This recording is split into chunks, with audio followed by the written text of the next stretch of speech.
The first meet in the new Grand Slam Track League is approaching fast, and since my last video giving my thoughts on the good, the bad and ugly of GST, there have been many new major announcements to discuss. In this video, we will discuss the broadcast deals, the newly signed challenges for each event, and consider whether GST will be viable long term, as their ticket sales are not looking great. Starting with the most significant announcement that GST have made since the video, which is a broadcast deal for fans around the world. The CW network will host USA coverage of the Slams, with Peacock being the exclusive streaming home of GST. For the Kingston Slam, Peacock will exclusively stream the first day of coverage, but will be joined by the CW network in day 2 and 3 of the Slam. NBC Sports will also broadcast highlights of the first Grand Slam season on May 10th. This announcement was followed by a deal with Warner Bros. Discovery for rights across Europe and Asia. TNT Sports was announced as the UK and Ireland broadcaster, and Eurosport will be the broadcaster everywhere else. Discovery Plus and HBO Max will be the streaming services for all non-USA fans. These announcements were a huge deal for Grand Slam Track, as one of the biggest concerns about the long-term viability of GST was their ability to secure a broadcast deal. With broadcast and streaming being such a key revenue driver, and the large expensive GST have incurred through their prize fund and athlete talent pool, this is super important. From what I can tell, the reception of the American fans has been generally quite positive. Peacock and CW are popular networks that many people already use, meaning they don't need to sign up to a new service to catch live coverage. What's more, with the Diamond League moving to FlowTrack for the 2025 season, many fans are relieved they can still watch top tier track events without paying for FlowTrack's high subscription fees or dealing with its notoriously poor broadcast quality. NBC also have a history of providing strong coverage in track and field, being the exclusive American broadcaster of the Paris Olympics and USA Olympic trials, both of which saw huge increases in viewership compared to Tokyo. They also hosted the 2022 Oregon World Championships, which was the highest viewed World Champs to date, beating the previous record of the London World Champs by 65%.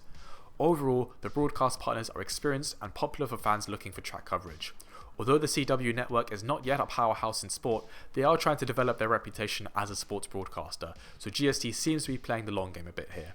And that works for both of them, as GST is very much in its infancy and will need a stepping stone before it can broadcast live on prime US networks. The non-USA coverage has been met with a bit less positivity, however. Although Eurosport and TNT Sports are large broadcasters in these regions, their streaming service is not used by many fans due to it costing £30 or nearly $40 a month. This is compared with the $8 or just over £6 for Peacock's ad-supported streaming service. This is made worse by the fact that UK fans have free access to the Diamond League through BBC Sport, and many other countries in continental Europe also have free broadcast deals with the Diamond League. For many fans around the world, the Diamond League is actually streamed live for free on YouTube.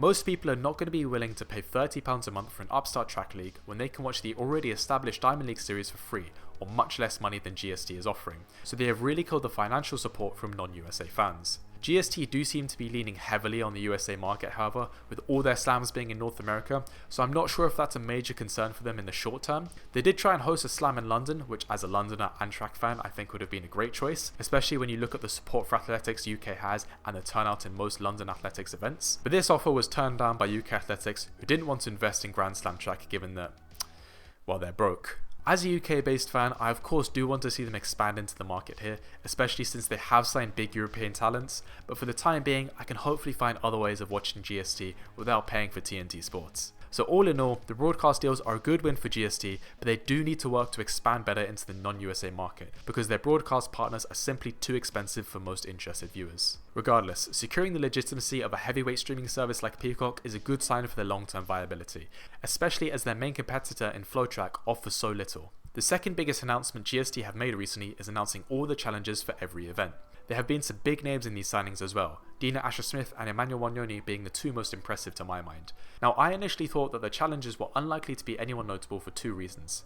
For one, GST had already signed lots of talent, so it wasn't necessary for them to get even more big names.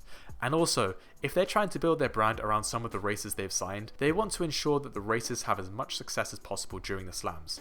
It's not a great look to casual fans if the contracted racers get beaten by some random freelancers, even if those random freelancers happen to be very good athletes. It's good to see that Grand Slam Track are bulking up the field with more talent, so we won't see the racers absolutely destroy the challenges in every event, and it also partially addresses one of my primary concerns with Grand Slam Track. I had previously criticised the event categories that the league enforced on the athletes signing up, as it forced athletes to run events they were unspecialised in. Although there is novelty in seeing athletes run a different discipline, I feel like it will lead to an awkward mismatch for some of the event categories. For instance, the men's short distance category races featured 3 1500 specialists and only one 800 racer. This means we would have likely seen Arup destroy everyone in the 800 before far short in the 1500, leading to a more predictable race outcome.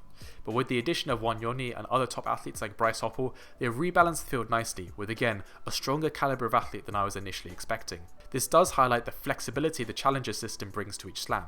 They can be strategically signed to address flaws in the racer system based on the feedback they get from each slam, which again, does support the idea that GST can adapt and become more successful in the long term.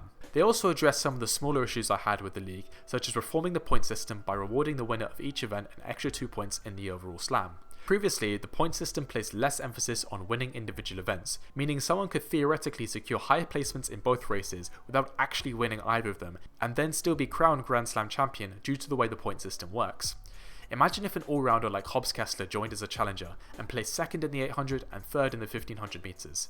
Under the old point system, he has a good shot of becoming Slam champion without actually winning either race, which just feels a little bit anticlimactic. Luckily, the extra 2 points to the winner of each event makes it much harder to achieve, so that issue has been addressed nicely. The final point I would like to talk about is the ticket sales for Grand Slam track, because initially, it's not looking fantastic. For each slam, fans have the option of spectating via bleachers around the stadium for a very reasonable $10, or choosing the Grand Slam seating on the home straight, which ranges from $60 to $100 right by the finish line.